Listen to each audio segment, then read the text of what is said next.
cosmic disaster, a hell-like moment when the ancient powers of the universe formed this landscape.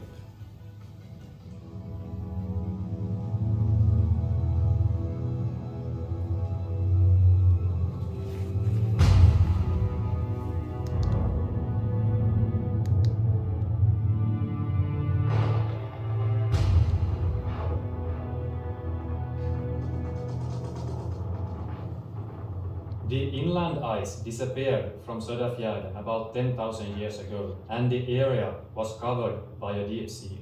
The earth crust started rising, and around 4,500 years ago, the highest rim mountains rose from the sea, including Öberget, literally translated the island mountain.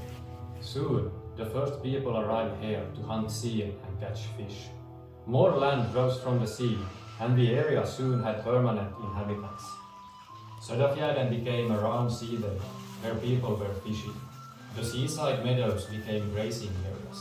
The reeds along the shore provided cattle feed, bed-tit stuffing, and roofing material. As the result of a gigantic drainage project in the 1920s, the entire Söderfjärden was turned into farming ground. A pump station has kept the lowland area dry since 1926. In the mid-20th century, Söderfjärden was a kingdom of small hay barns. Söderfjärden is also a kingdom of birds. Today, Söderfjärden is Finland's most important resting place for cranes. In the autumn, cranes coming from the north gather here for a while to fatten up before they venture out on the long journey to southern Europe. During daytime, the spilled grain of Söderfjärden is a table ready laid. At sunset, thousands of cranes fly out to the archipelago for a safe night's rest among islets and skerries. At dawn, they return to their meal. At the most, about 10,000 cranes have been counted in one day. The area is also important for migrating geese and swans.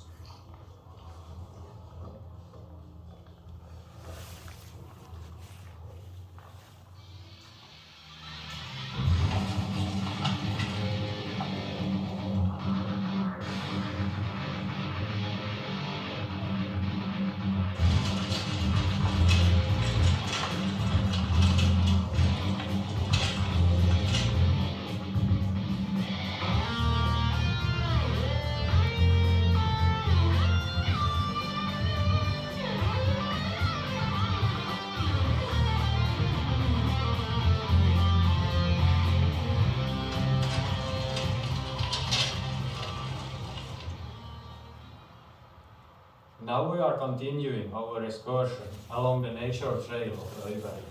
Here we are going to see what the rocks tell us about the formation of the landscape.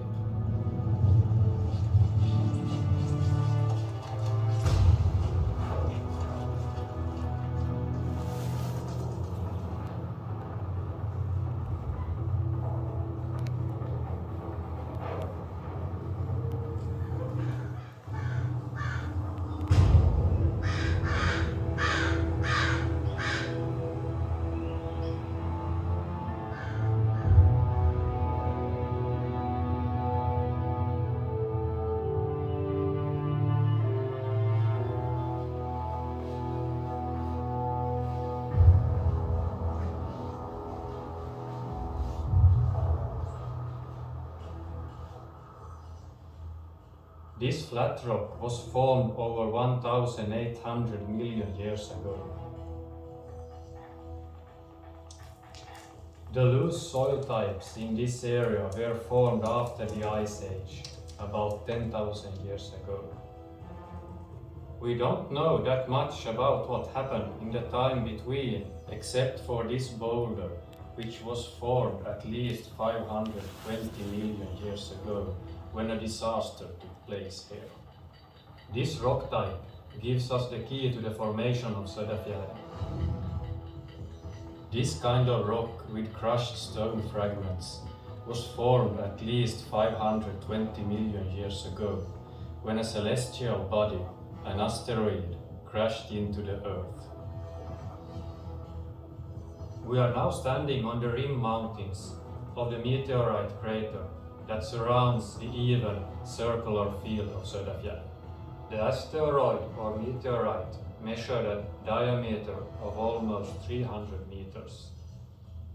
It broke loose from the asteroid belt between Mars and Jupiter, was pulled by the gravity of the Earth, and finally crashed into the surface of the Earth at a speed exceeding 60,000 kilometers per hour. The meteorite hit the Earth in a shallow sea. The incredible speed of the space boulder caused an impact that equals thousands of nuclear bombs. Rock material was thrown wide around, and a tsunami wave that originated from the impact area of the explosion spread across a desert sea. The meteorite itself was gasified. The Archean rock became plasticized, and the bedrock bubbled up in the center of the crater and formed a dome that today is hidden underneath the field plains. At the explosion, large blocks of the bedrock were raised to form a high wall around the crater. Later, some of these blocks fell into the deep crater bowl. The crater, measuring 5 to 6 kilometers across, was formed in less than 1 minute. After the explosion, all the water boiled away, but when the temperature gradually got lower, the surrounding seawater flowed into the hollow. Clay, sand and gravel followed with the flowing water and settled on the bottom of the crater. Over millions of years, the crater bowl was filled with sediment.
Crater of Sulvantie was formed, there was no life on land, but in the explosion, life underwater was exterminated far and wide. It was an enormous natural disaster. Meteorite impacts were common in the early stages of planet Earth. However, over millions of years, most craters have been obliterated through geological processes. The Moon, on the other hand, still has scars after such meteorite bombardments. The stormy childhood of the solar system is now history. The risk of meteorite impacts has lessened, but the threat from space is still reality. Thousands of newly discovered asteroids move in orbits near the Earth, and astronomers constantly discover new ones. However, the risk of a crash on the ground is quite minimal, but sometimes an undiscovered large space rock hits the Earth and causes significant damage. It happened in 2013 in the Russian city Chelyabinsk. Our planet Earth is a small, vulnerable ball in the universe, one of many in the billiard game of cosmos. Even in the future, Mother Earth will be prone to the risk of new meteorite impacts.